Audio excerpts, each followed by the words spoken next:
Well, good morning. Welcome to Cleveland. For those of you who don't know me, I am Michael Scharf, the Dean of the Law School, and it is my great privilege to welcome you to the Law Review's annual conference. This one is on Whren at 20. And I have to say, myself, Co-Dean Jessica Berg, and the faculty are so proud of the students of the Law Review for putting together what is going to be a tremendous conference. This topic actually resonates with me because my specialty is international criminal law, but I started out 20 years ago teaching crim law and criminal procedure, and I remember teaching that class when the Whren decision came down. And I recall thinking that the Whren decision had the potential to be a really pernicious decision. And as it turns out, Whren and its progeny have greatly eroded the Fourth Amendment as it applies to automobile searches and has really opened the door for what many of my African American friends claim is a practice of arresting people for DWB, driving while black. Well, we'll hear from the experts today to see where Whren has led us and where it's likely to go. The law school is very fortunate to have such a strong law review that does this every year. It is cited by many experts in the field. Many of our faculty publish in our own law review because it is so well respected. And our faculty this year was ranked 25th best in the country in scholarly impact, which we're really, really proud of.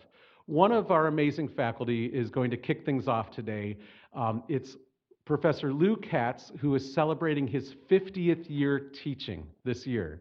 And just during Alumni Weekend, we showed a special video of his 50 years that literally brought people to tears. We'll be showing that again at the Law Alumni Luncheon. So for those of you who are law alums, I hope you'll be coming November 20th for that event. But without further ado, please join me in a warm welcome for Professor Lou Katz.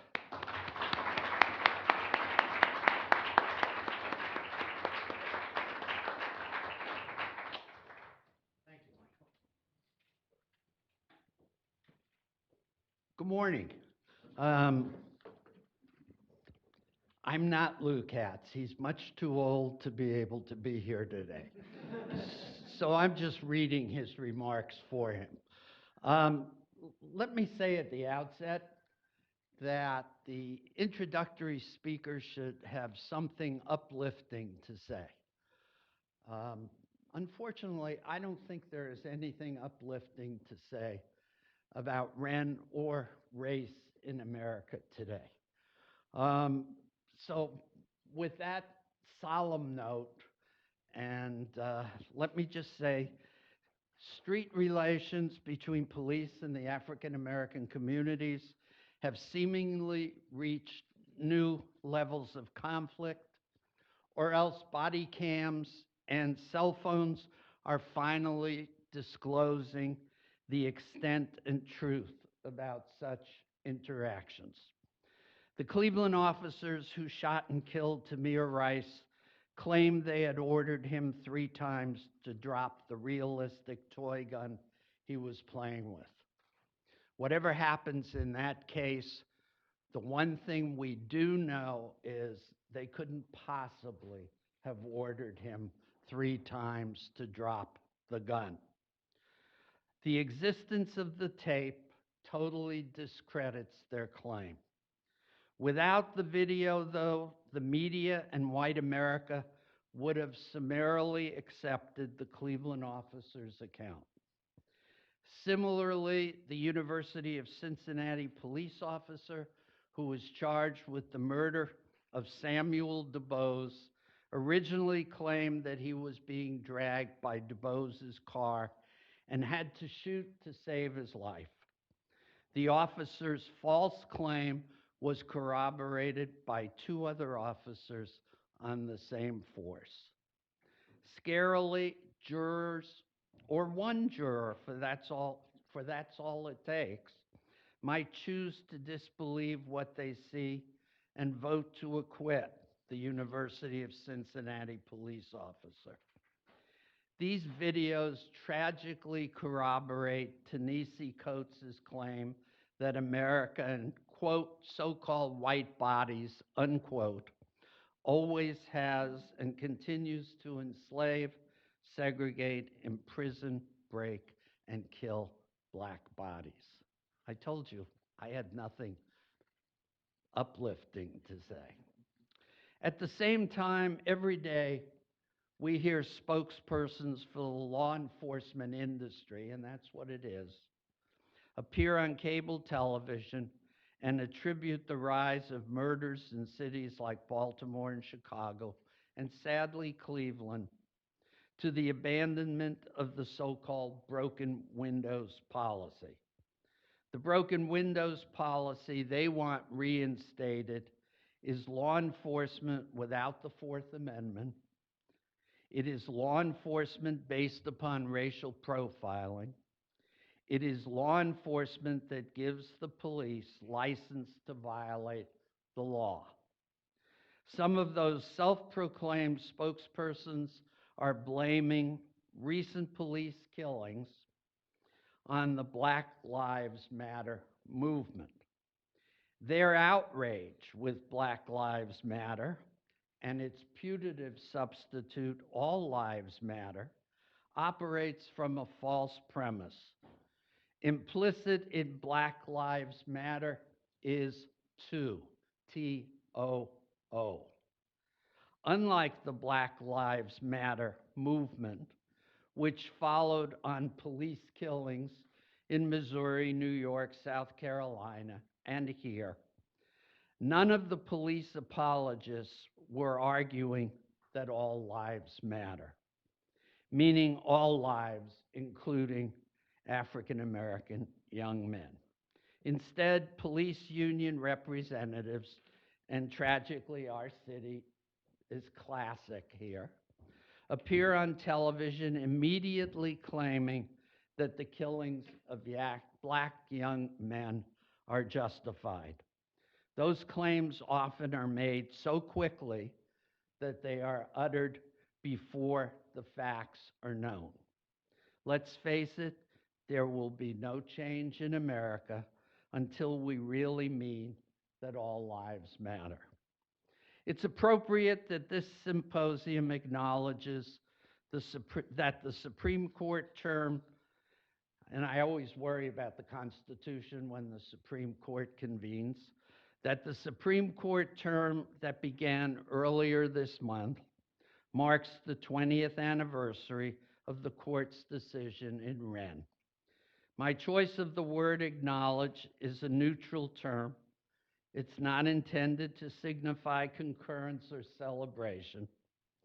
When Whren puts the Supreme Court squarely in the middle of the ongoing conflict on the streets of America, Whren fostered the condition that resulted in the current conflicts.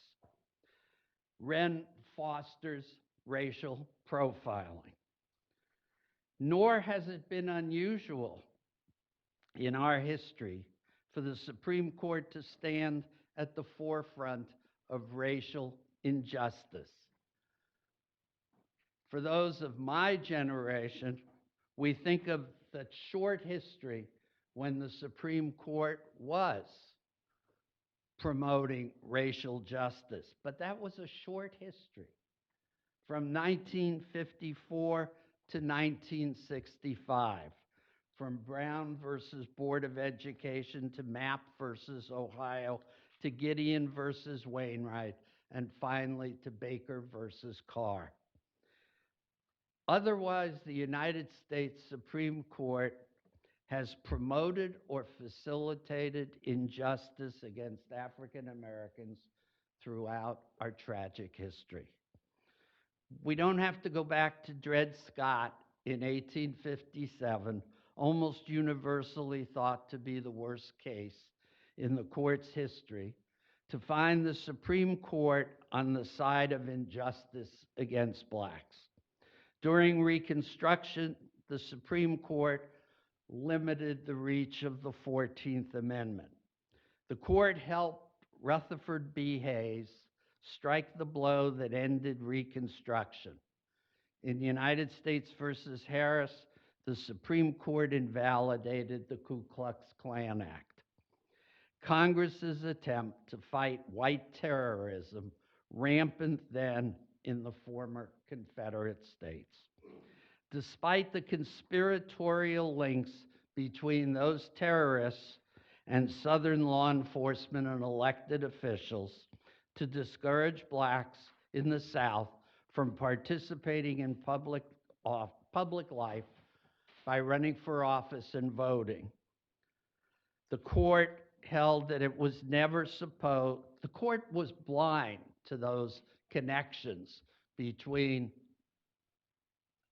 the terrorists, and that's what they were, and that's what they are, with the establishment in the southern states. But the court said that the 14th Amendment was never intended to punish a private citizen for an invasion of the rights of his fellow citizen. Thus ended Reconstruction and America's commitment to black equality until 64 and 65 and the adoption of the Public Accommodation and Voting Rights Act. The recent Supreme Court decision watering down the Voting Rights Act fits into the historical pattern and abets states that under the false claim of preventing voting fraud are attempting to make it more difficult for African Americans to vote again. Whren belongs in the same column. In the name of racial neutrality, which doesn't exist and never has existed in this country, the unanimous court sweepingly interprets the Fourth Amendment to allow blatant and at times admitted racial profiling when stopping automobiles and thus when stopping pedestrians on the street as well. I was going to go through the Whren case, but I see my time is limited, and I'm sure our speakers will later. Let's just say that if I had one question to ask Justice Ginsburg, I would ask her, how the hell did this one get past you? Professor Whitmer-Rich last night properly corrected me and said I should ask her what she thinks of it now, 20 years later.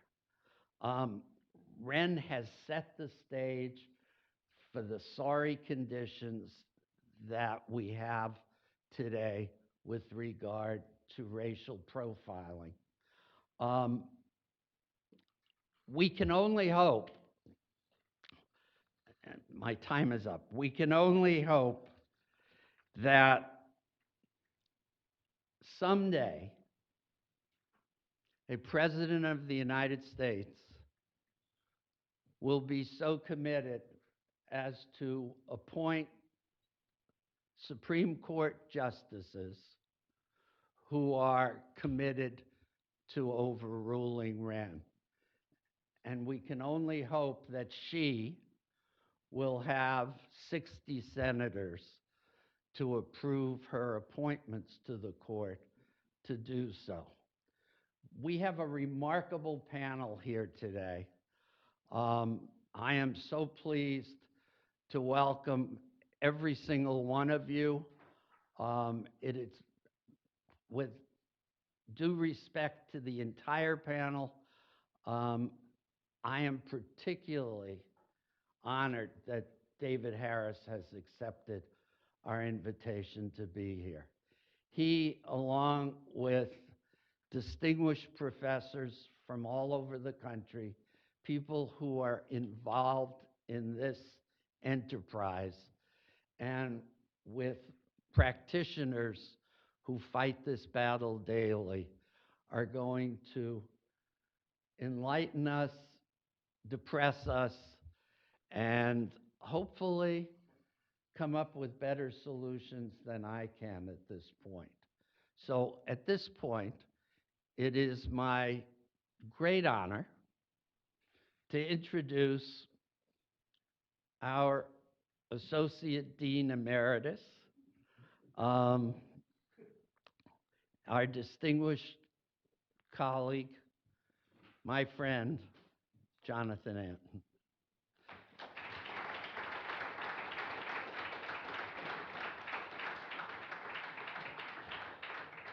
And if Jonathan's panel would join him up here, we can proceed.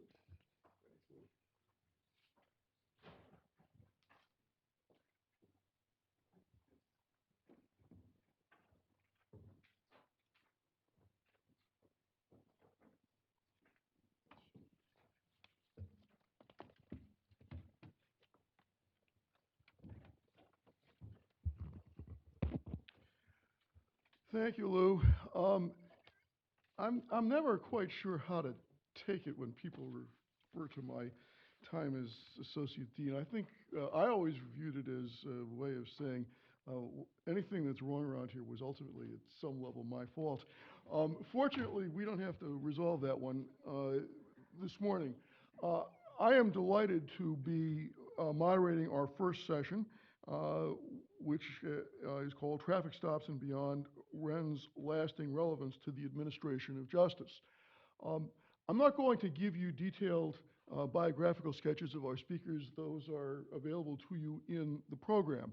Let me just say that we have a diverse group of very distinguished scholars on this panel, and they are diverse in almost every imaginable way, intellectually, geographically, demographically, whatever. We are going to go in somewhat different order than in the program, and let me just introduce the speakers in order and take things from there. Our first speaker at the far end is David Harris, whom Lou talked about. David is perhaps the preeminent academic expert on racial profiling. He is coming to us from the University of Pittsburgh, and David will give us a kind of historical perspective on these issues. He'll be talking about from Operation Pipeline to Whren to Ferguson, a 3-decade journey to the present disaster. After David, Ronnie Dunn from the Levin College of Urban Affairs at Cleveland State University, who is an urban sociologist, will be presenting an empirical study. The title is up on the screens: an analysis of traffic ticketing patterns within selected jurisdictions in Cuyahoga County, which will give us a local and factual basis for discussion. And our third speaker, Dean Kevin Johnson from the University of California, Davis, who is a leading scholar in the field of immigration law, will talk to us about the intersection between the issues raised by Whren with racial profiling in the immigration context. With that, let me turn things over to David, and we'll take things from there. Thank you. I think with your permission, thank you.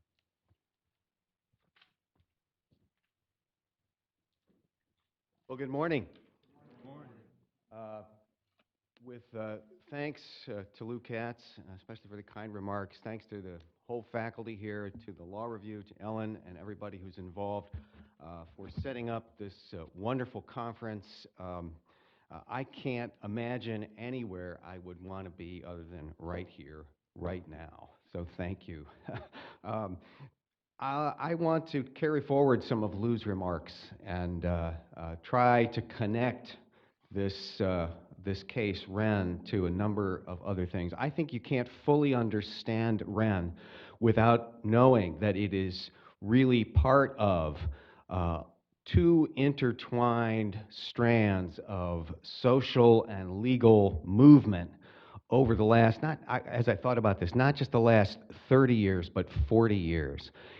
Only by seeing Whren in this context can you get a real idea of how it has changed the ability to stop drivers, to question people, to search people, without anything that really passes the laugh test as true, constitutionally grounded permission to do so. It may be true that now with Whren under the Fourth Amendment, there is no violation in countless traffic stops that are based on nothing but the pretext of traffic enforcement.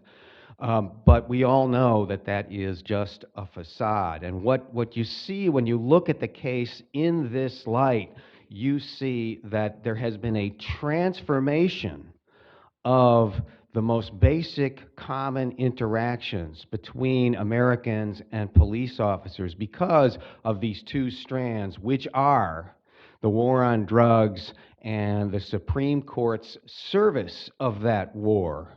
The Supreme Court's allowing that war to be prosecuted through a whole series of decisions, with Whren sitting right smack in the middle.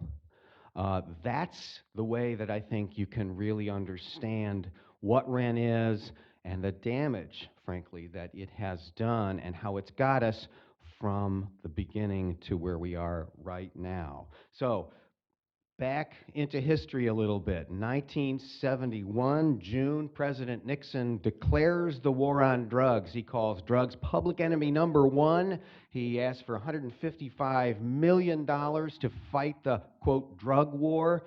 That was not small change in those days, I want you to know. In the next year, or 2 years then, 1973, the DEA is created. It is the first police force, if you like, that is dedicated to one issue nationally and internationally. It will fight this war on drugs. Pardon me. And then, you know, you look forward to the mid to late 80s, and you see George H.W. Bush in one of his very first televised speeches holding up a bag of crack. And he's saying, this bag was purchased just blocks from the White House. George Bush turns out to be not the first, not the second, but the third American president to declare, or maybe it's redeclare, the war on drugs. While this is all going on with the creation of the DEA gets busy. It decides that the major way that drugs are moving in the United States is through commercial airports. And it begins its creation of what became known as profiles. The profiles were, because you didn't know exactly what was going on, where those drug loads were, or who had them, it was a way to up the odds, to make sure that police officers and DEA agents sitting there could spot a person who was a likely drug courier. And so you had this group, this set of characteristics that would make somebody much more likely to be a courier, and then they would be approached. And of course, we know the result. The DEA thought this was great. It was a huge success. I mean, like a Donald Trump, huge success. Why? Because number one, look at all these busts we have made. Look at all this drug weight we have taken out of the drug commerce. Well, great, except what about all the times you approached people and they weren't carrying anything? Well, that didn't come into it. Number two, there was no mathematical rigor to speak of in terms of analyzing just how well this so-called profile worked. And number three, there was no accounting for the cost. All the people who had been approached, treated like criminals and so forth, that was kind of extraneous. So that didn't stop these efforts. By the time we get into the 80s, now the theater of war has moved from the airports onto the highways, because the DEA figured, well, it had been so successful with commercial airline courier profiling, there had to be ways to get at the courier behavior on highways, because that's where everything was going. And so again, we had the building of these profiles. The DEA got so interested in doing this and was so successful, hugely successful, that it ended up in partnership with its parent, the Department of Justice, setting up something called Operation Pipeline. This is the late 1980s. 1988, 89, and what we get is a fully funded federal program to train and acclimate law enforcement people from all over the country in the highly successful tactic of drug interdiction profiling on highways. The same kinds of successes were claimed. This was an operation that involved millions of federal dollars, trained thousands of police officers across the country in drug interdiction techniques using profiles. It was not an accident that we have profiling, not an accident at all. It was an intention. Now, the DEA will tell you to this day, we did not train anybody to do racial profiling or ethnic profiling. That was not part of the deal. We never said anything like that. Well, I got a couple of things I want to tell you about that. Number one, no. Okay? Sometimes they did actually do exactly that. I've seen the training materials myself, printed ones, video ones, and some of them clearly feature, along with all the other factors that went into these profiles, they feature race or ethnicity. But let's even say that the DEA has a point. They usually didn't do that out loud, but at the same time as they were training these tens of thousands of officers to go out and use profiles to stop cars, they were also sending out intelligence. Intelligence went to police departments, large and small, all over the country, and that intelligence featured lots of identified racial and ethnic groups. Keep your eye out on the New Jersey Turnpike for African Americans, for Jamaicans, for people from the Dominican Republic, I mean, whatever. You'd see different things in different intelligence bulletins. Police officers are not idiots. All right? You don't have to actually tell them these two things in the same room or at the same time. They put two and two together. By the time you get to 1990, highway drug interdiction profiling was basically everywhere, and it did make use of racial and ethnic characteristics as one factor among all the others, not the sole factor, but one factor in making stops, arrests, and so forth. And like night followed day, here come the lawsuits. 1990, the first lawsuit is filed in the state of New Jersey. That's the Pedro Soto case. 1993, the second big lawsuit is filed in the state of Maryland, Wilkins versus the Maryland State Police. The significance of those lawsuits for us today is that these lawsuits produce the very first sets of solid statistics. Ronnie Dunn knows something about this too. These statistics showed, without any contradiction by any serious person, and there were plenty of non-serious people in the discussion then, but it was clear that police in these two states, these two police departments, the New Jersey State Police, the Maryland State Police, they were using race as a factor to decide who to stop. People of color were stopped at many times the rate of whites, and they were stopped in great disproportion to their own presence on the highways, and their own driving behavior did not justify this. All of this was in these statistics. And that brings us to 1996 and the Whren case. That's the background against which the Whren case is decided. Now, you all know the basics of the case. The Supreme Court says 9-0. The Supreme Court says the police may use any traffic offense they observe as full probable cause to make a stop. The real motivation for the stop is irrelevant. All right, so this means that there can be enforcement for other stuff based on traffic offenses. That other stuff need not be supported by any probable cause, reasonable suspicion, or anything else. All right, so green light for pretext-based stops. They'd been doing it already, but now they had the green light. All right, now just because they could stop anyone, and you know how this works, right? I mean, if you anybody ever done a ride-along with police? Right, I have. You drive in back of any given car for 3 to 4 blocks, there's a traffic offense that's committed, period. All right, it's not hard. The traffic code is the friend of law enforcement. They know that. They've known that for 1,000 years, or at least since cars. All right? So anybody can be stopped, but I think a lot of folks looking at those statistics knew it didn't mean that just anybody would be stopped. And the court in Whren is actually forced to confront this fact. You may notice a small paragraph in the Whren case. It says there's some evidence floating around that maybe African Americans are stopped more often. Well, if this were the case, we take no position on that, it wouldn't violate the Fourth Amendment. Sue under the Equal Protection Clause. I'm sure we'll have much more to say about that as the day goes on, but the reason that that's in there were those statistics, because the lawyers in Whren put those in the briefing and put them in front of the Supreme Court, so they had to, I think, they had to respond.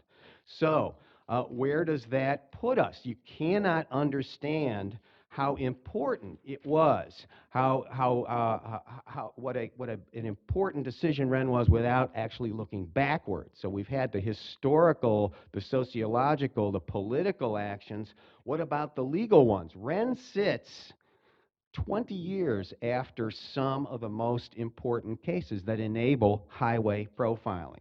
Schneckloth versus Bustamante, 1973, consent searches. Those are just as usable with traffic stops as they are in somebody's house or any other situation. A consent search only requires voluntary consent, no reasonable suspicion, no probable cause, no nothing, as long as consent is voluntary.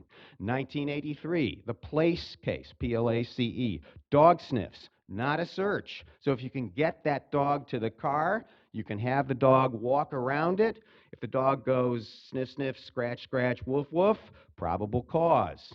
Now we know that that case is a little bit limited with the Caballas case some years later, which says this has got to occur within the time of the traffic stop. All right? But other than that, get the dog there. All right? Inventory cases from the 70s and 80s. If you can do an arrest, or if you can just impound the car without an arrest, you can search the entire car, as long as your police department has a policy, follows that neutral policy, and discretion is somewhat limited as to how you do that inventory. And don't forget, of course, plain view searches, plain smell searches. You've got Robinson, which says that you can do a full search of a person anytime somebody gets arrested. Right? So at the time Whren is decided, all these tools come together and have the Supreme Court's blessing.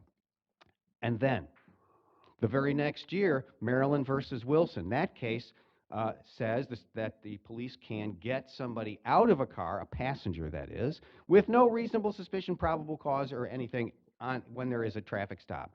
This joins an earlier case that said the same thing about drivers. All right, so now they can get the driver and the passenger out. And then, just a few years later, 2001, Atwater. This case says you've got a non-jailable offense, right? Failing to wear a seatbelt. The police can make a full custodial arrest, take the person to jail, and of course you get taken to jail, a whole lot of inventory searching going on. None of that violates the Fourth Amendment, right? That is what I mean by seeing Whren within the full sweep of these cases. Right? So what you have by 2001, if not just by Whren itself in 1996, is a set of tools that makes it so easy for police to stop any driver, to search virtually anyone in virtually any vehicle just by trying a few different ways in. If the dog thing can't be done, then you ask for consent, or do it the other way around. Don't give you consent, bring the dog. If that doesn't work, figure out some way to get the car impounded. There's almost no way to resist. And what that signifies is a world in which discretion, police discretion, is larger, larger, larger again, to the point whereby Whren, and then certainly by 2001, with regard to traffic stops, it is virtually unguided. Now, nobody says get rid of police discretion. That's foolish. We all want the police officer not to give us a ticket. We want the warning. That's police discretion, isn't it? Right? Okay? But if you have no limits on discretion, you will have abuse. I can't tell you which police department, which police officer. I can't say it's all the time, but there will be abuse. It's that simple. You have to have some practical limits on it, and by 2001, certainly, most of those limits are just gone in the name of fighting the war on drugs. So is that the end? Well, is there no turning back? Well, you know, it's interesting. Professor Katz's question to Justice Ginsburg and Jonathan's idea that, you know, what do you think now? We actually have some clues, all right? Buyer's remorse sets in. All right? 1 year after Whren in the Wilson case, the passenger out of the car case that I talked about before, what you have, you know, it's a pretty simple, straightforward case, but something really odd is visible in the dissents. All of a sudden, Justice Stevens dissenting. My concern is not with the ultimate disposition of this particular case, but rather with the literally millions of other cases that will be affected by the rule the court announces. The court's ruling, and I'm quoting again, applies equally to traffic stops in which there is not even a scintilla of evidence of any potential risk to the police officer. Wilson again, Justice Kennedy dissenting this time. The practical effect of our holding in Whren, of course, is to allow the police to stop vehicles in almost countless circumstances. When Whren is coupled with today's ruling, the court puts tens of millions of passengers at risk of arbitrary control by the police. Most officers, it might be said, will exercise their new power with discretion and restraint, and no doubt this will often be the case. But again, opening the quoting here, this would miss the point. Liberty comes not from officials by grace, but from the Constitution by right. This is 1 year after Whren. Okay, Justice Kennedy, what do you think now? All right. 2001, Atwater, Justice O'Connor, dissenting, buyer's remorse. Such unbounded discretion carries with it grave potential for abuse. And commenting about what she thinks Atwater actually means. Indeed, as the recent debate over racial profiling demonstrates all too clearly, a relatively minor traffic infraction may also often serve as an excuse for stopping and harassing an individual. Where were these people? That's what I want to know. I count 3 at least. Where were you in that 9-0 Whren case? Now, funny thing happens. Public discussion on profiling gets very loud towards the end of 1999, 2000. The presidential debates in 2000, they're talking about racial profiling. George W. Bush's first address to a joint session of Congress, he says, racial profiling, I'm quoting, is wrong, and we will end it in America. I almost fell off my chair, right? And we go forward. There's a bill in Congress for the 3rd time. By August of 2001, it looks like it's going to pass. And then, of course, there were the terrorist attacks the next month. To say that this scrambled the issue, recalibrated it, is a kind of a small way of looking at it. But what we can see now, looking back, is that Whren was central, not to 1, not to 2, but to actually 3 waves of racial profiling.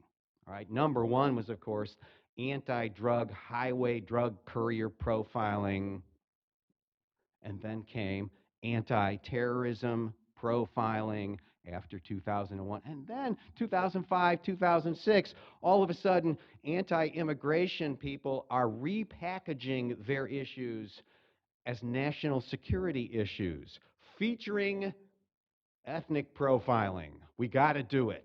Every time is, we got to do it. Now, okay, maybe not in that other wave, maybe not for drugs, but now this is about national security. It's never worked. It has never been a good way to do law enforcement. It alienates communities, and it actually brings accuracy down. I can talk much more about that if you want.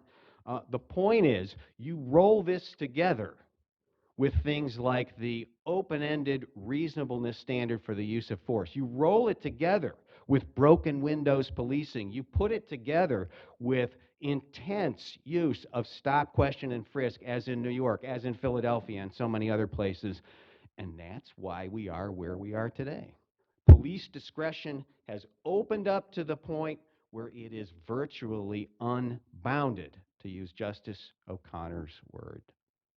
Now, I do have some quasi-optimistic thoughts about what we can do, but my time is up, so I'm going to save that for later. But again, let me thank everybody involved here, and I really appreciate the chance to be with you and to speak here. Thank you.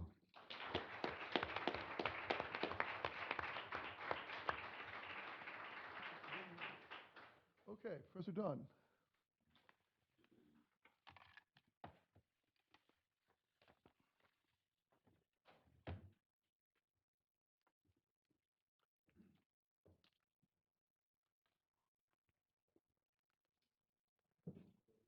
Good morning. Good morning. I want to thank the organizers for allowing me to be on this most distinguished and timely panel here today. I also want to thank Dr. Harris for his work. As Professor Katz stated, he is one of, if not the foremost authority on this issue of racial profiling. And when I was doing my initial work on my dissertation, he was most gracious, and his work helped inform my work both then and going forward. So it's truly an honor to be on the panel with Dr. Harris as well as Dr. Johnson. The research I'm going to present today really is an empirical analysis of the issue that Dr. Harris laid out, particularly when he talked about the use of police discretion.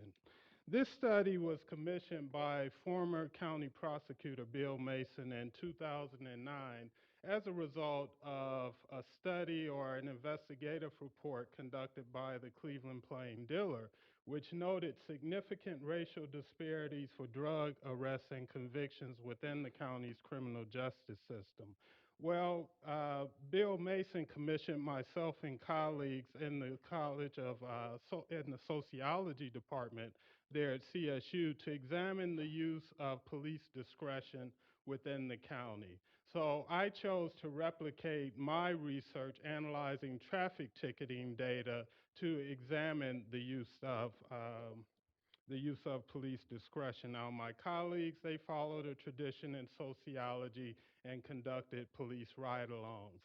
I question what the validity of the findings from that would be, but that is a tradition within sociology. So anyway, both Professor Katz and Dr. Harris spoke eloquently and very informatively about the history of racial disparities and the disparate treatments of blacks within our nation's history. So I won't revisit that for the sake of time.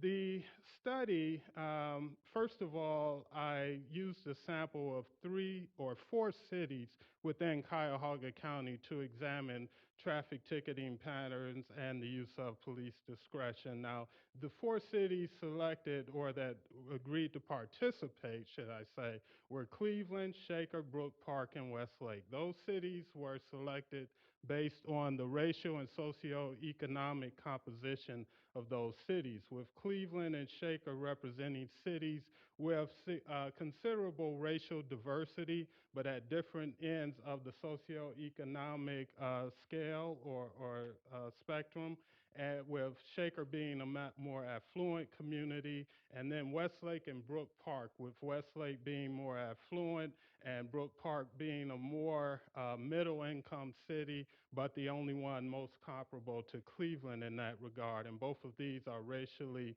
homogeneous communities, predominantly white communities. As we know, the police are the entry point or the gatekeepers to the criminal justice system. The most frequent contact that the average citizen has with the police and in turn the criminal justice system comes in the form of a traffic stop. Now, Dr. Harris mentioned the other contexts within which profiling can and has occurred and evolved within our country. Obviously in the war on terror as well as the immigration issue, which Dr. Johnson will speak to. The most minorities and low-income persons are those most subjected to involuntary interactions with the police. And there are 2 precedent-setting cases that evolved out of interactions or actions of the Cleveland Police Department that are germane to the issue of racial profiling, those being Mapp versus Ohio, which helped define the admissibility of evidence obtained during a search, and Ohio versus Cherry, which defined the parameters of a stop and frisk, or as what's referred to as a Terry stop. Racial profiling is the use of race, ethnicity, some other social or cultural characteristics as the primary basis for the suspicion that a person has been engaged or is engaged in some type of legal activity.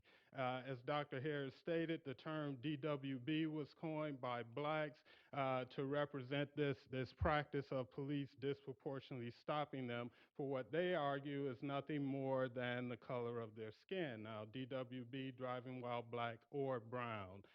The General Accounting Office defines racial profiling in the context of traffic stops as the use of race as a key factor in determining whether or not to execute a traffic stop. The primary question underlying research in this area is whether or not minorities are disproportionately stopped or surveilled, stopped, detained, and investigated, and ultimately sanctioned than are whites by police. Studies have used various methods to analyze this phenomena. A significant number have used the traffic ticketing data and compared that to some measure of the driving population. The point here, the weakness there though, tickets only indicate who is formally processed into the system by being administered a ticket. It gives us no indication of those diverted from the system through receiving merely a warning, nor what their demographics are. In this study, I used what's known as a gravity model. Gravity models are mathematical equations used by transportation planners to measure infrastructure capacity needs, such as with the Innerbelt Bridge. Those planners would use gravity models to determine the volume of traffic that the spans of that bridge need to be able to accommodate. So it measures the driving population and traffic flows. I then imputed racial, demographic, and age data from the 2010 census, and this is following on Dr. Harris's earlier research on profiling in the state of Ohio.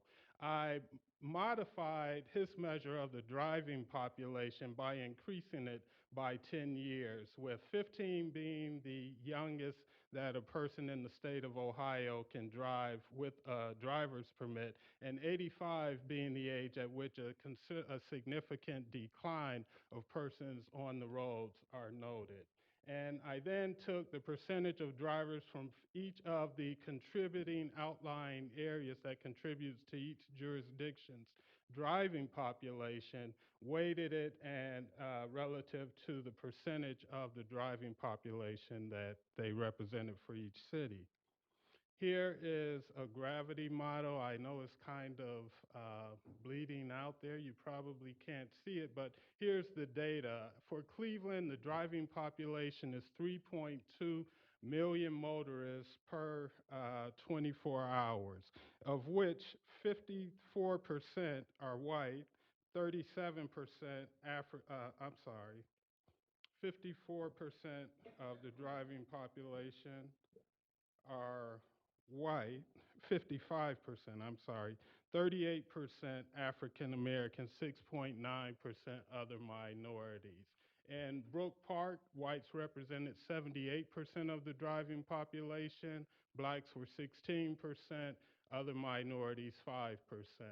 In Shaker Heights, the whites represented 58% of the driving population, blacks 35%, other minorities 6.6%. And in Westlake, whites were 83% of the driving population, blacks 11%, and other minorities 5.5%. I then took the percentage of each group that they represent of the driving population and then compared this to their percentage of the traffic tickets. I calculated ratios reflecting the proportional share of tickets for each group relative to their percentage of the driving population, with one equaling parity, what we would expect to find all else being equal. I also calculate a likelihood ratio using whites as the reference group, so the likelihood of blacks and other minorities being ticketed by police in comparison to whites. I also created gravity models using this data, GIS data analysis, to create maps reflecting this data. I'm only going to share, for the sake of brevity, the ticketing patterns found in the city of Cleveland and Shaker. In Cleveland in 2009, there were 83,123 traffic tickets administered by police officers. These do not include those administered by the traffic cameras, which have now been deactivated. Once again, blacks were 38% of the driving population in the city, yet they received 59% of the traffic tickets. This is, 53% above their proportional share, what we would expect, all else being equal. And they were 2.5 times as likely to be ticketed by police as were whites. Whites, on the other hand, were 83% of the driving population, yet they received 55% of the driving population and received 33% of the traffic tickets. This reflected 60% of their proportional share. And other minorities, 7% of the driving population receiving 7.5% of the tickets. This was 1.08 times their proportional share, and they were 1.8 times as likely to be ticketed. I also analyzed the data within the context of the residential populations by census tract, and this was used to create the GIS maps. And there were several census tracts where blacks were cited anywhere between 15 and 123 times their percentage of the residential population in those census tracts. Now, I will note 3 of the high volume census tracts were neighborhoods identified as Cam's Corner, University Circle, where we currently are today, and Old Brooklyn. Now, I had no idea when my GA gave me the maps, they were just numbers on this map. And then I cross-referenced those numbers with the database here at CASE, the NeoCanDo, and identified those neighborhoods. And to my surprise, for those of you familiar with the greater Cleveland area, Cam's Corner and Old Brooklyn, those are 2 neighborhoods that are basically havens for police officers when they move to those neighborhoods to comply with the residency law that was in place in the state. And that's the farthest west and to the southeast you can go and remain in the county. So that was quite striking to me when I found that. And then University Circle, where we are today, was the only extremely high census tract on the east side of the city. As we know, Cleveland's segregated, primarily black on the east side of the city and whites primarily on the west. Whites also were disproportionately ticketed in 2 census tracts on the predominantly black east side, those being in neighborhoods over on the Lee Miles community as well as Woodland Hills. And there were 4 census tracts where Hispanics were disproportionately ticketed and none where Asians were disproportionately ticketed. And here's the the map, the GIS map for the black index. And here we can see those high volume census tracts in Cam's Corner, and these 2 are in Old Brooklyn, and this is where we are in University Circle. Here's the white index. Here are the high volume census tracts. This is the Lee Miles neighborhood. This is just off 480. There's industrial area here. So that explains the presence of whites in what is predominantly black neighborhood, as well as Woodland Hills.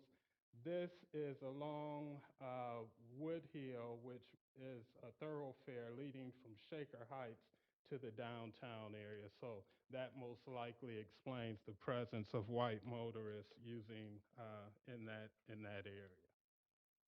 And here's the map for Hispanics. And once again, we have high volumes out in Cam's Corner. Looking at the ticketing data in Shaker, we see that there were 12,089 traffic tickets administered in '09 in Shaker. Blacks were 35% of the driving population, and they received 62% of the tickets.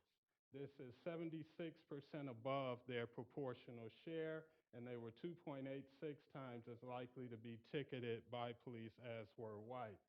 Whites, on the other hand, were 58% of the driving population, received 36% of the tickets, and this was 62% of their proportional share, and they were 35% as likely to be ticketed by police as were blacks, using blacks as the reference groups. And finally, other minorities were 7% of the driving population. They received 2% of the tickets. This is only 35% of their proportional share. Relative to whites, they were 58% as likely to be ticketed, and in comparison to blacks, 20% as likely. And here we see the index for blacks and Shaker, where blacks were disproportionately ticketed in all 11 census tracts in Shaker Heights. Whites, on the other hand, did not exceed parity or weren't disproportionately ticketed in any of the 11 census tracts. There were two census tracts where, one where Hispanics were disproportionately ticketed in Shaker and none for Asians. What are the findings? Well, we know we found significant racial disparities in both Cleveland and Shaker, those cities with sizable minority and black populations as well as driving populations. We found no such disparities in Westlake and Brook Park, and where whites were slightly ticketed above parity at 6 and 7% respectively, but this was not statistically significant. These findings show an increase from our earlier study in 2004. Speeding was the most frequent citation in all 4 jurisdictions. Whites were the majority of speeders in all 4 jurisdictions. Seatbelts were the second and third most frequent citations in Cleveland and Shaker, and blacks were the majority of recipients of each. In Cleveland, they were 61% for seatbelts and 79% for driving under suspension. In Shaker, they were 83% of seatbelt violators or those cited, and 92% of those cited for driving under suspension in Shaker. As we know, in Ohio, a seatbelt violation is a secondary offense. And I interviewed 2 police executives within the county relative to these findings, and they both acknowledged that these are offenses that are hard to detect. Primarily, a seatbelt violation can be determined once an officer has made the stop and approached your vehicle. And for the driving under suspension, that most readily is detected by calling for a license plate check or either using one's onboard computer to run one's license plates. So therefore, we have to ask ourselves, what was the reason or the probable cause for these disproportionate stops and license plate checks executed against black motorists? These statistics are improbable. It's statistically improbable that these are the result of random probability, particularly when you consider 38% of the driving population, representing 79% of those driving under suspension. And then in Shaker, where blacks were 35% of the driving population, yet represented 92% of those cited for driving under suspension. The high driving under suspension hit rate is a strong indication that police are using electronic surveillance to disproportionately ticket or investigate blacks, and they're operating under an expectancy theory. That being, if I run the plates of a black motorist, I'm more likely to get back a want, a warrant, or some type of legal encumberment that will therefore justify further police investigative actions. There are several obvious implications of this. My time is running out, but there's the obvious financial cost. This also exacerbates a precarious jobs-to-job skills mismatch when we consider the driving under suspension rate. And we know in Ohio, if you get 12 points on your license in a 2-year period, then your license are suspended, and there's this escalating reinstatement fee. So my time is up, but I look forward to engaging you in questions and dialogue as we go forward. Thank you.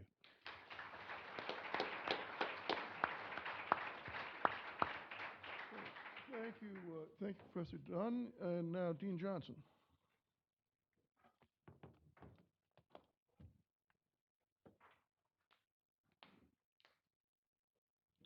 Thanks very much. I'm very pleased to be here and to participate in this Whren at 20 conference.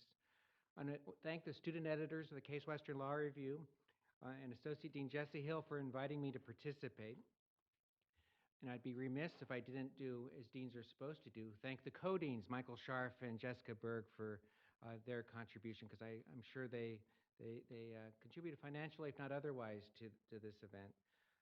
And I also want to recognize the powerful, if not optimistic, remarks of Professor Lewis Katz that really were a nice preface to this entire conference. Now, I'm very pleased to participate in this conference, even though I feel like something of an interloper here. My research tends to focus on immigration law and immigration enforcement, in particular race and civil rights, and how they're negatively impacted by immigration enforcement. And you might say, well, why is this guy here? I got here in part because I was focusing a number of years ago on racial profiling in immigration enforcement. And there's a relatively little-known Supreme Court case, United States versus Brunoni Ponce, from the 70s, where the court held that it was permissible under the Fourth Amendment to consider, quote, Mexican appearance in immigration stop. Now, I teach Chicano studies courses at various times, and we are still discussing what it means to talk about Mexican appearance, because there are so many different Mexican appearances in families and otherwise, but it's to a Latino, this reference to Mexican appearance is nonsensical, because there are very fair Latinos, there are dark Latinos, there are all different kinds of Latinos. But the Supreme Court has said that immigration officers can consider Mexican appearance in immigration stops, and it's a daily fact of life in the U.S.-Mexico border region, and it's a daily fact of life growing throughout the United States.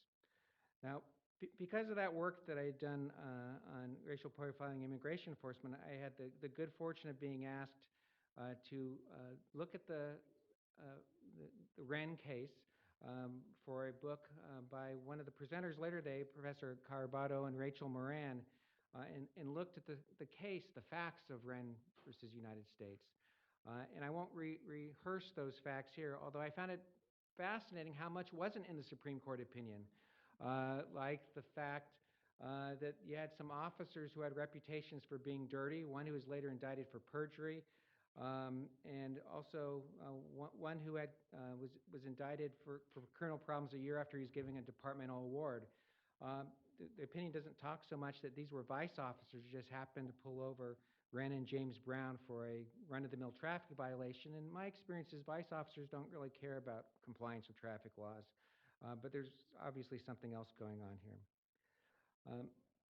Now, what I'm working on and what I want to talk about now is sort of some consequences of Whren versus United States that aren't particularly well known, and those are the immigration consequences of Whren. and immigration consequences of a system of criminal justice where racial profiling is permitted and where the entire system is racially skewed and racially suspect. And I'm going to try to synthesize this paper in a short few minutes, but let me see what I can do.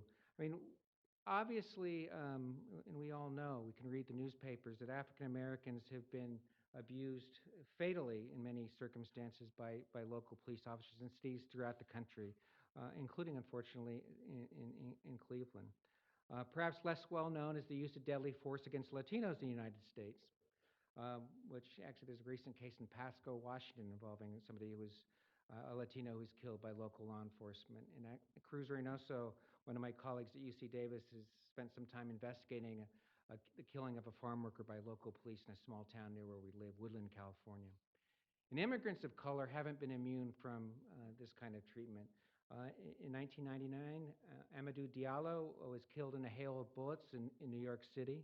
A year before that, a Haitian immigrant, Abner Louima, was tortured, literally tortured, in a Brooklyn police station. And on a regular basis, federal immigration enforcement authorities abuse Latino immigrants along the U.S.-Mexico border and also in the interior of the country, too. A couple weeks ago, there's an indictment of a Border Patrol officer for the murder of an unarmed Latino along the U.S.-Mexico border. Now, as with African Americans, throughout the country, Latinos suffer from what they call driving while brown, being pulled over by law enforcement because of their race. And that's fairly well known, fairly uncontroversial.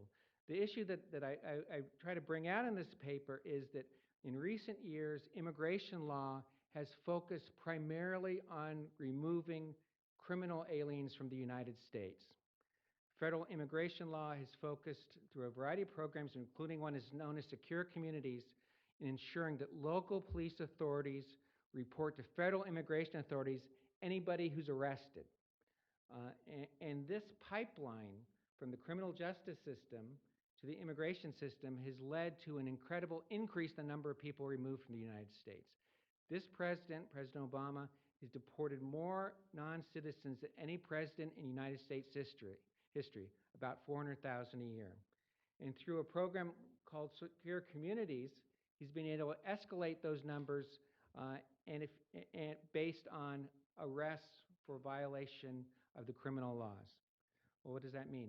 It means that if cases like Whren have racially disparate impacts and police discretion has racially disparate impacts, then you can expect the removal system that focuses on criminal improprieties to have racially disparate impacts. Well, what result do you have? Today we have an immigration removal system where 96% of the people removed every year are Latino from Mexico or Central America. You might say, well, most immigrants are Latino. Well, actually, only about a third of the legal immigrants are Latino, and only about half of the undocumented immigrants are Latino. So Latino immigrants are overrepresented in the removal pipeline. And what the thesis of my paper is they're overrepresented in the removal pipeline because of the fact that the removals are based on the criminal justice system. So this is a collateral consequence of cases like Whren, a collateral consequence of the discretion given to police, because if you have a racially poisoned criminal justice system, you're going to have a racially poisoned removal system. Now, some people wouldn't be particularly troubled by this. Donald Trump thinks and has said that most Mexican immigrants are criminals. They came here in violation of the law. They deserve what they get. And if he were president, they would be removed. You might say, oh, Donald Trump's not a worthy source to consider. Well, President Obama has said that his criminal justice system and his removal system focuses on gangbangers, a racially charged term that he uses to, we're focusing our criminal removal on gangbangers. Well, that's not necessarily the case because a lot of the people removed, empirical studies show time and time again, are removed for such things as driving without a license or various traffic violations. And until last November, you didn't even have to be convicted of a crime to be turned over by state and local police to federal authorities. You merely had to be arrested for a crime. But Donald Trump has said what he said about Mexican immigrants. President Obama has said what he said, and I think exaggerating some. But the public generally supports removal efforts, increased removal efforts, and they generally support a focus of those removal efforts on criminals. Now, the truth of the matter is, and this is actually important to remember, is that study after study show that immigrants are less prone to criminal activity than citizens. Actually, one of the issues is that some immigrant communities, as they assimilate more into American life, become more prone to American criminality. But still, the stereotype is out there. And among the public at large, it is very popular to say we're going to focus on criminal aliens and removal of criminal aliens. And that, as I mentioned, has devastating impacts on the Latino community. Now, what I do in this paper is I focus first on the cases that allow for racial profiling to be considered in law enforcement, cases like Whren, cases like Bridone Ponce. The second part of the paper, I focus really on how if you focus on removals on criminals, you're going to end up with a racially skewed system, a racially disparate system. And then I talk some about, and I'd be happy to talk about it some in the questions and answers, about the response of some state and localities to these issues, to the concern with the removal of members of their community through what are known as sanctuary laws. Now, sanctuary laws made the newspapers last summer in a case in San Francisco, a case involving an undocumented man who was in police custody for a number of crimes, had been deported on many occasions, and when he was released from police custody under a San Francisco ordinance, he allegedly committed a murder and has been indicted for murder. And actually, as of earlier this week, the U.S. Congress, the Senate, was considering a bill banning sanctuary laws. Now, what are these sanctuary laws? Well, I'll give a little bit of history because it's important to keep in mind.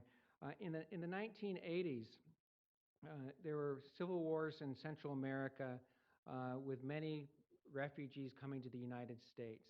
And some cities began passing laws called sanctuary laws, saying, we welcome these Salvadoran and Guatemalan refugees, please come to town. Other cities around the same time passed laws that were designed to limit police cooperation with federal immigration removal authorities. The Los Angeles Police Department, not well known for being particularly soft on crime or particularly pro-immigrant, has a policy that says we aren't going to provide information to federal immigration enforcement authorities. And police chief after police chief has said we're not going to provide that information because if we do, immigrants in the community won't want to cooperate with the police. They won't want to report a crime. They don't want to testify in court as witnesses to a crime. And if they get arrested and think that they're going to get deported, they're more likely to try to flee, which causes risk to their safety as well as to officer safety. So tough police chief after tough police chief has supported this policy in Los Angeles, and other cities have it as well. But because it limits cooperation with federal immigration authorities, that law has been referred to as a sanctuary law. Now, when you hear the term sanctuary law, you think they're giving solace to all undocumented immigrants, or they're acting in violation of federal law. But there's some cities they're just saying, we want to have effective policing by having the federal immigration operation separate from local policing functions. And so when you hear this talk about sanctuary cities, and it's come up a lot, think about there are some very legitimate community policing issues that that really underlie the entire controversy, that often get lost in the entire controversy. Now I want to give you a few examples of cases where the war on drugs really has resulted in removals and is directly impacted in removals. So one case, and I spent a good deal of time sort of collecting facts on the case. It's an immigration case the Supreme Court decided in 2013. It's Moncrief versus Holder. And it's a case it involves a black immigrant from Jamaica who had been living in the United States since 1984, who had U.S. citizen children. He drove to visit his daughter in Atlanta. He lived in Palm Beach, Florida. He was pulled over on the interstate while he was returning to Florida, and the Supreme Court doesn't mention any of this in the opinion, but I got a copy of the police report and also got some information from the arresting officer. And the arresting officer he pulled over this Chevrolet Tahoe on the interstate with two black men, and he did so because he thought he said that the window tinting was too dark in violation of Georgia law. How he could see at midnight that the window tinting was too dark, I'm not exactly sure. But he just happened to have a canine drug-sniffing dog in the back seat of his car that he used to search the vehicle. And in the end, he found the equivalent of 2 to 3 marijuana cigarettes in a baggie. And the first line of the police report said this, Moncrief rolled down his window, 2 BMs in vehicle. And I kind of knew what BMs meant, but he confirmed that it was black males. And he also confirmed that he liked to rely on the window tint violation. He wrote this down in a memo. He liked to rely on a window tint violation as justification for a traffic stop, because then people couldn't say that he relied on the race in making the stop, because if he couldn't see him because of the dark tint, he couldn't obviously be engaged in racial profiling. But he had a ready-made defense, but he shared that with me, and he was proud that he was engaged in effective policing. In any event, Moncrief faced removal from the United States because of his possession of 2 to 3 marijuana cigarettes. The Obama administration pressed it aggressively all the way to the United States Supreme Court, because part of the Obama administration's policy has been, we're going to be tough on immigration enforcement, we're going to deport more people than the administration ever, and then maybe Congress will pass immigration reform. But they pressed this to the Supreme Court, and the Supreme Court, a pretty conservative Supreme Court, says, we're not going to deport somebody who's been here for 20 years, a lawful permanent resident for this kind of crime. A couple other cases where the administration took aggressive positions. It involved Latinos who are lawful permanent residents of the United States. We're not talking about undocumented people here. We're talking about lawful immigrants who have ties to the community. Lopez versus Gonzalez involved a case in which a lawful permanent resident from Mexico was convicted for aiding and abetting somebody else securing a purchase of cocaine. Supreme Court said that's not enough for removal. Another case, Carachuri versus Rosendo versus Holder.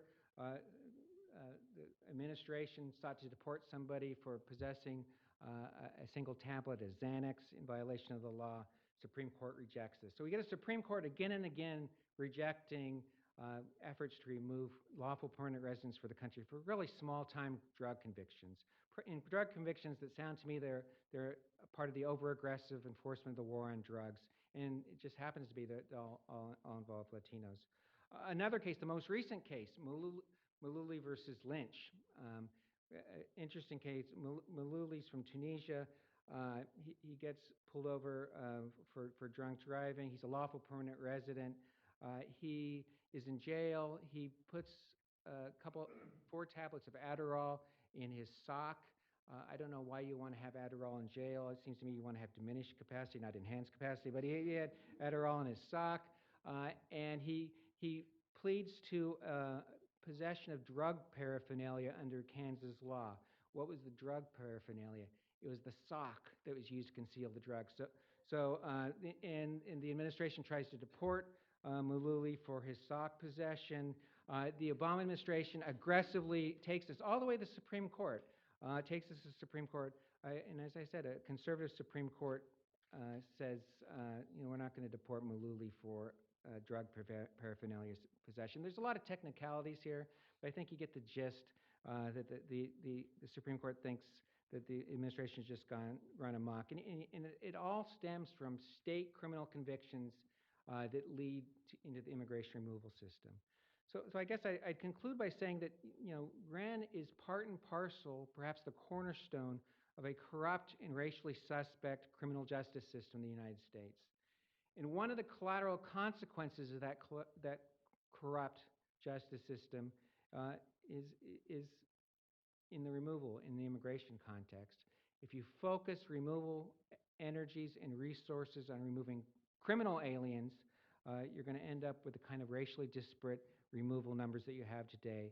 And you shouldn't be surprised that Latinos think that the system is biased, the system is racist, and the system is discriminatory. Thanks very much.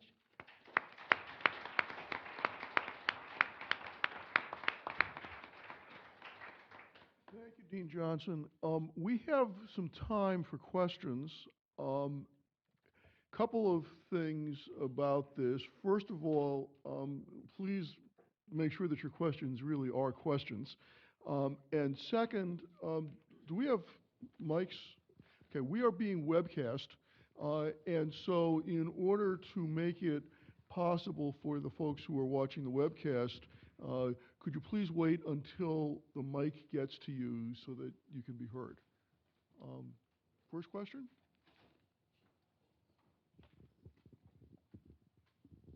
Hi, thank you so much. I had a first question anyway for Professor Harris, and it related to your somewhat joking remark about how we're happy that police have discretion because we can get out of tickets and the like, very much related to Dr. Dunn's remarks. I guess my question is to sort of push back a little bit on that and wonder, with that discretion, of course, do we then simply give greater license to explicit, implicit bias and the like, and that you have an inequality that is exacerbated as a result, not so much only because African Americans may be more ticketed, but also that whites are less likely to be ticketed. The benefit that I may enjoy and someone may not. Yes, are these on? Can you hear me? Yeah, okay. Good question. I guess I have to start my answer by saying that discretion is baked into the cake. I mean, it is not something that can be eliminated in anybody's world. If you go back 40, 50 years, you will see scholarship about discovering the existence of police discretion as a phenomenon. And there were folks who were saying, we've got to get rid of this. This is dangerous because it can lead to all kinds of abuse and so forth. I think now folks kind of recognize there's no getting rid of it. It's a question of what you do about it and how you guide it and what kind of rules you make. Because by my lights, it's a little bit like those balloons that the folks come around. They blow the long balloons up for kids that tie them into animals. If you squeeze one end of it, you're not going to get rid of the air. It's just going to move. So what you need to do with discretion is channel it and guide it and make sure that there are good ways to assure as best you can that discretion is used in ways that promote justice and fairness and so forth, and don't move down the road of implicit bias or explicit bias. Now, those can include tracking all of your stops and frisks, your traffic stops, in ways that I could explain in some detail if you want. That could include, say, elimination of evidence-free consent searches. Maybe you should have to have something like reasonable suspicion. You have to have limits on how discretion is used. If you don't, my theory is that's where you would get into trouble. Now, is it possible to eliminate all possibility of bias creeping into discretion, and especially when you raise, with good reason, the idea of implicit bias, unconscious bias? Can that be avoided? Not entirely. So we have to couple our limits and rules on discretion, whether in the form of case law, legislation, or departmental policy, with training on implicit bias, racial profiling, things like that. And training on implicit bias is rather new, but I've looked very carefully at the science behind it and how it can be done, and I feel pretty confident that implicit bias training that is out there can reduce bias. It's never going to eliminate it, but it can reduce it. One of the things that the National Initiative to Build Community Justice and Trust. It has a long name like this. Pittsburgh is one of the pilot sites. We're going to have these federal folks in to give implicit bias training to our police officers. Will every officer absorb it? I hope so. Maybe not. Will it be incredibly effective? I hope so. I think there's good data, good research that supports it. But I think that if you make it part of a discretion channeling and limiting effort, you can go a long way to making it, if not perfect, a much better situation than we have now.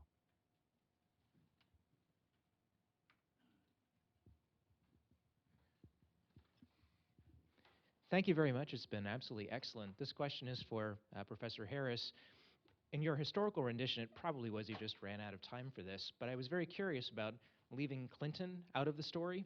When we talked about Nixon, when we talked, of course, about how we began with the DEA. Yeah. But I think really the 1994 $30 billion omnibus crime bill that Clinton passed, I think that was really what Michelle Alexander emphasized in her new Jim Crow text. So I was just kind of curious about adding that into our historical rendition for the various presidents' involvement in our war on crime and war on drugs. Yeah, that's a great question. You notice I also left out, at least explicitly, President Reagan, who also declared the war on drugs, along with First Lady Just Say No.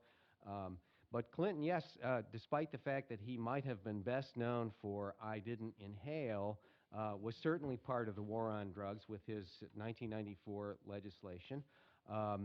He gets no pass on this. He certainly was part of the whole mix. I guess at that point, for me, the compass is set. The path is there. It's really been built. I would blame Clinton in the sense that he took the easy way out by simply walking the path that was there and maybe reinforcing it, as you say, in some very important ways, increasing prison populations vastly, taking away the ability to bring prison litigation in effective ways. So he doesn't escape in my world. You're right. I kind of ran out of time, and I can't get over the fact that here's a guy who tried pot and he didn't inhale. So I can't quite mentally put him in the same category, but he's right along with the rest of them. One thing to note about the 1994 legislation, though, is that that's the beginning of what you have in Cleveland here now with your consent decree coming online. The pattern or practice law is also part of that same piece of legislation, Section 14141. And so to me, the best tool to fight against some of these same things is born at the same time that Clinton kind of says, yeah, I'm down with the war on drugs. We also get some positive moves.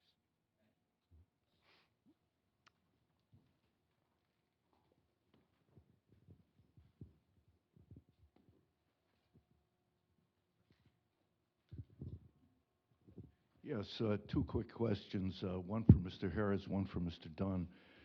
Mr. Dunn, do you have any statistics as to the success rate or failure rate of the DEA at the airports and on the highway?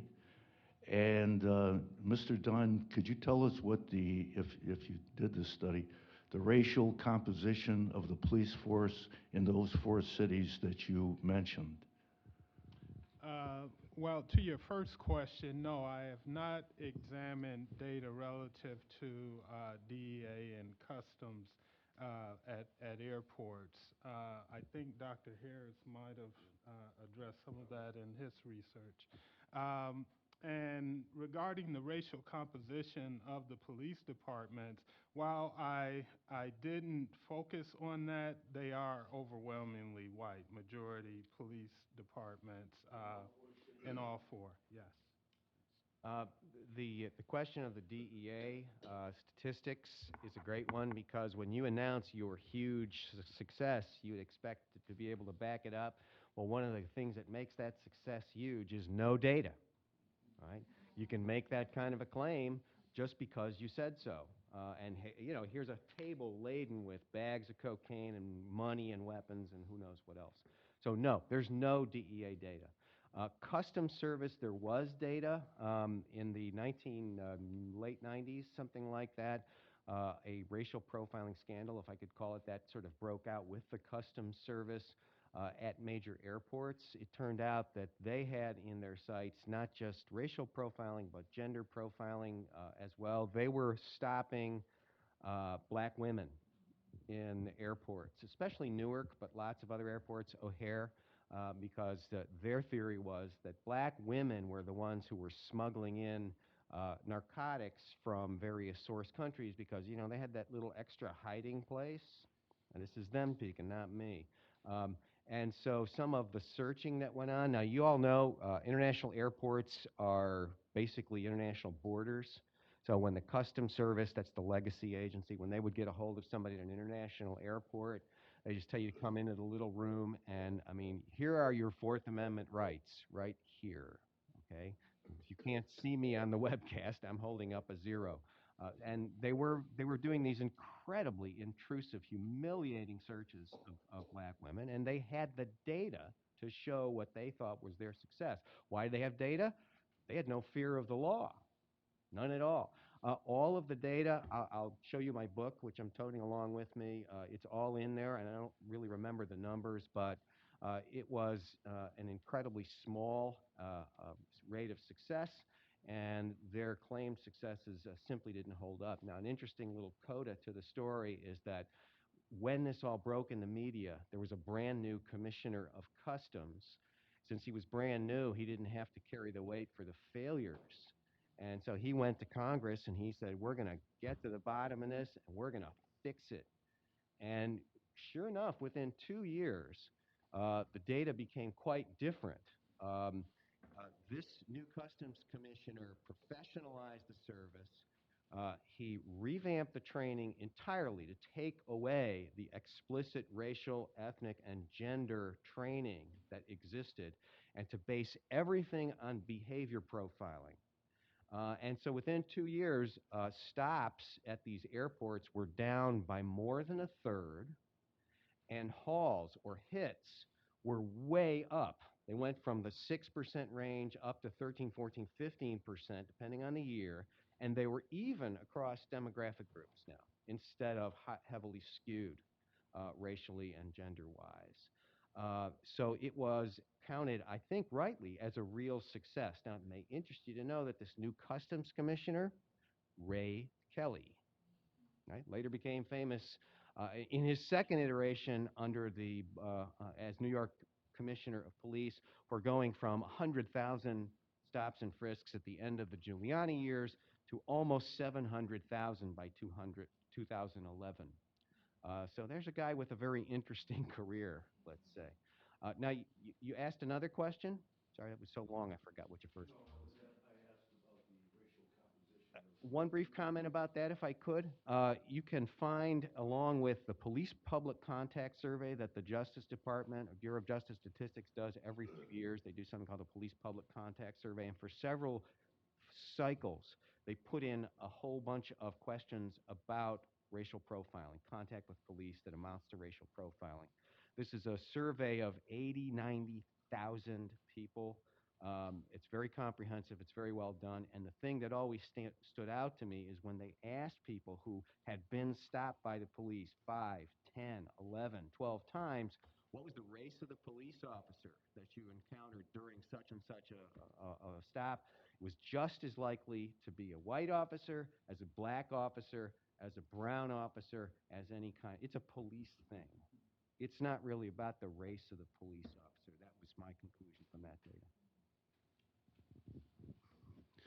A question for Professor Dunn. What has been the reaction or the response, if any, from the Cleveland Division of Police, Cleveland political leadership to some of your work? Well, thank you for the question, Professor. The response has been initially somewhat resistant. Now, in this current moment that we're in, they're very receptive and amenable to the work.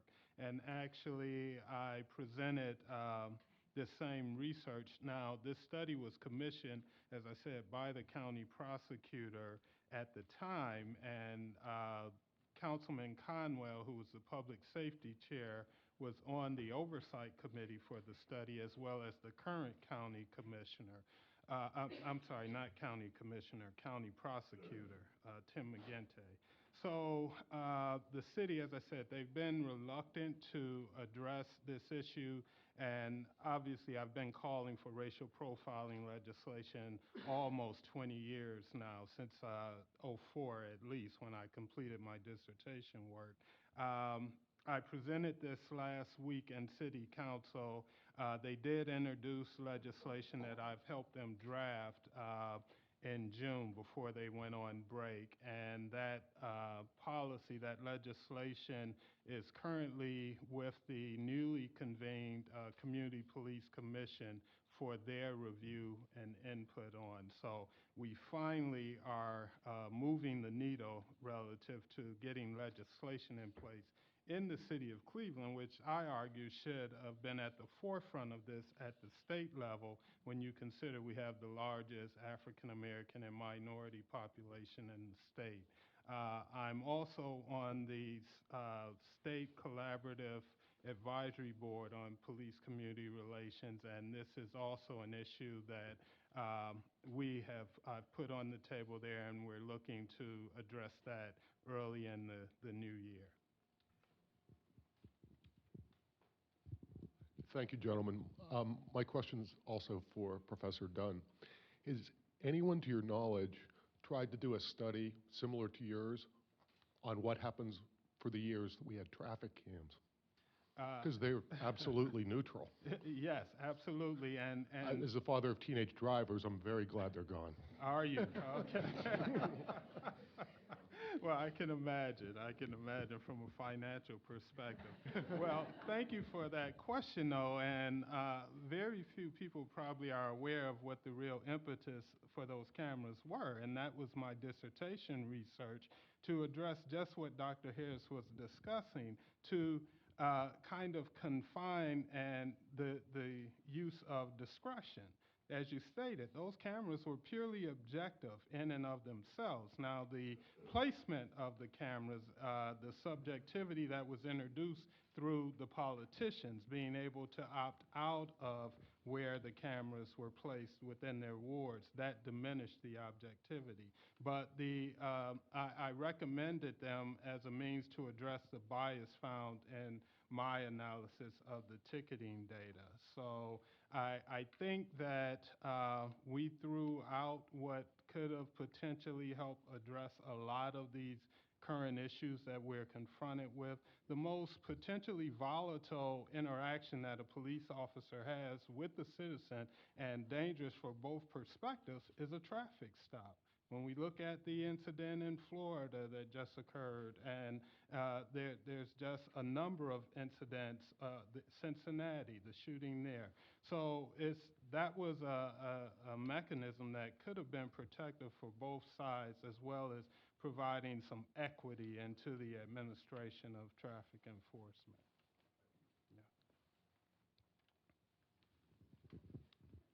Another question for Wait for the right, mic.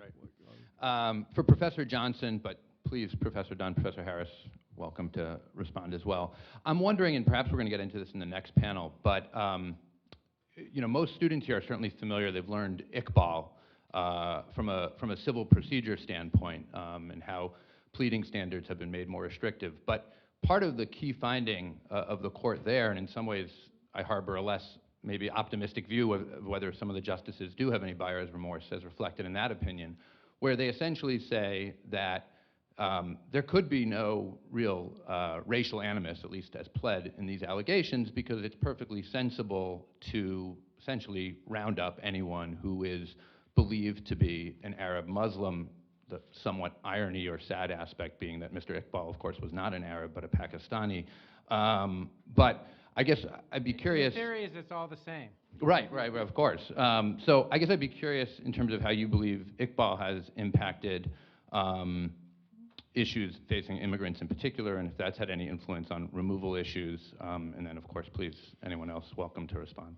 I teach civil procedure, so that's the issue you raise, the sort of retrenchment on pleading, is part of a general effort by this Supreme Court to decrease access to the courts. Pleading, and that has racial and class impacts.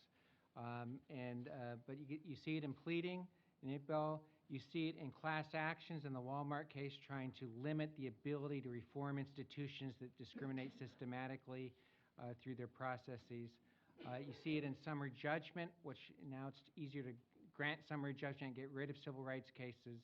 You see it in general retrenchment, and I think as a general matter, you see it in the waiver cases where you can waive any objections to personal jurisdiction and be forced to bring a lawsuit far away from home. You can be subject to arbitration if you're an employee. You're subject to arbitration by an adhesion contract that you never read. And I think all those things together have negative impacts, not just on immigrants, but also on minorities, on the poor, and on women. I think, as a general matter, you raise the civil litigation side as a possible set of tools for addressing some of this, and perhaps through either civil litigation, you could imagine that a police department might become willing to change or reform itself. But it hasn't worked that way so far. Not that I've seen anywhere, because the damages, of course, are not paid by the police department, so why would they care?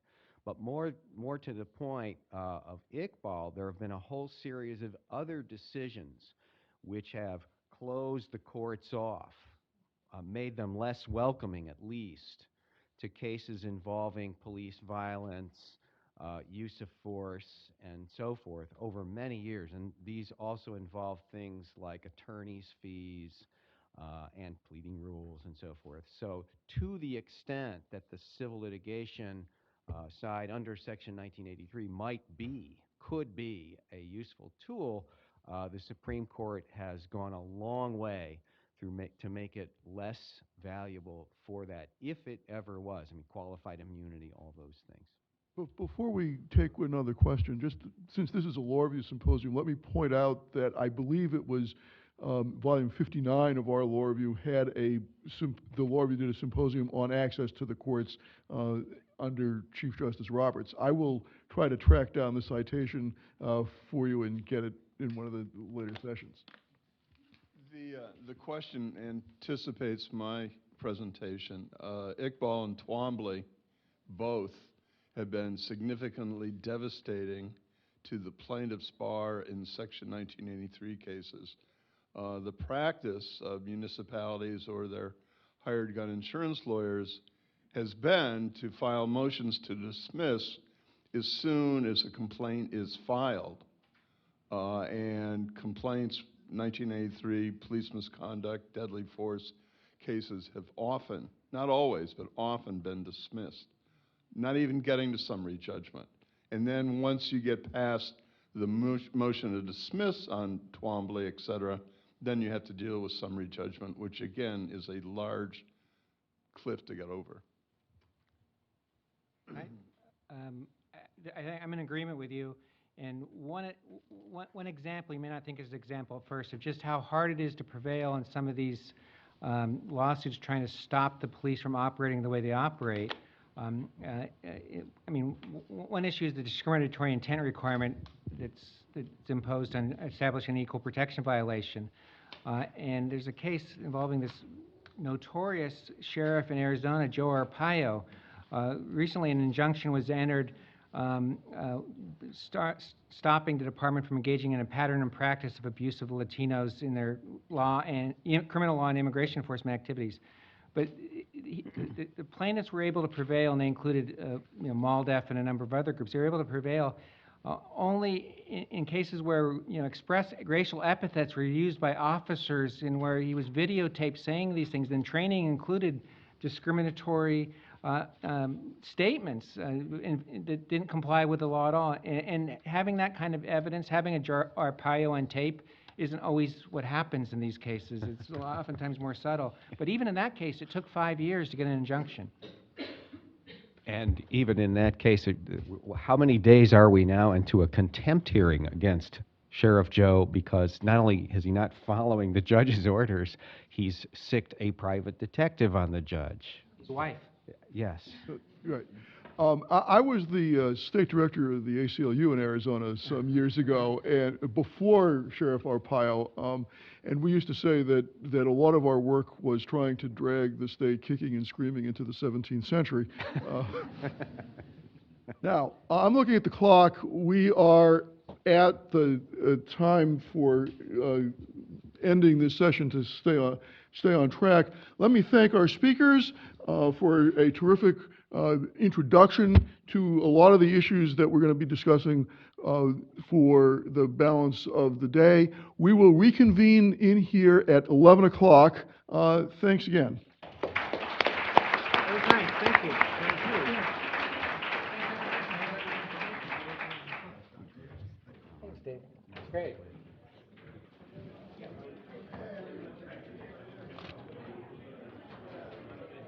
Doing a real thing, Oh, man. well, thank you, Doc. So glad to be with you. Oh, So the glad. pleasure's mine. I owe you a debt of gratitude for all of your guidance early on. For the kind words. You didn't have to. True, though, true. Apart from that.